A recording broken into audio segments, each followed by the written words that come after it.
All India লেভেলে অনেকে আমায় ভুল বুঝেছে।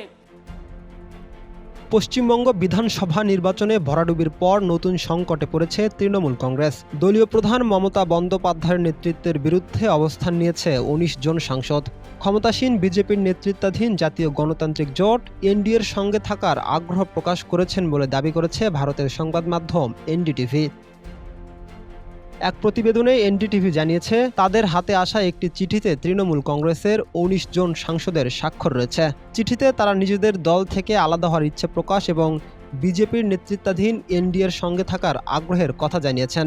স্বাক্ষরকারীদের মধ্যে তৃণমূলের পরিচিত মুখ কাকলি ঘোষ, শতাব্দী রায়, শাইনী ঘোষ ও ইউসুফ পাঠানের নামও রয়েছে। দলীয় সূত্রের বরাত দিয়ে এনডিটিভি জানিয়েছে, শীঘ্রই আরও একজন প্রভাবশালী নেতা বিদ্রোহী শিবিরে যোগ দিতে পারেন। এর আগে কাকলি ঘোষ নিজেই ইঙ্গিত দিয়ে বলেছিলেন যে তৃণমূলের একটি অংশ দল ছাড়ার প্রস্তুতি নিচ্ছে।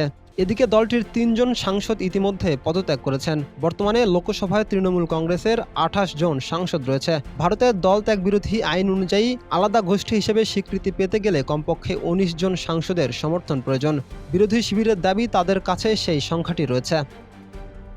নির্বাচনে ভরাডুবির পর দলনেত্রীর বিরুদ্ধে এমপিদের অবস্থান, পদত্যাগ আর এনডিএর সাথে জোট হওয়ার বার্তা সব মিলিয়ে যেন ভাঙনের দ্বারপ্রান্তে মমতার তৃণমূল কংগ্রেস।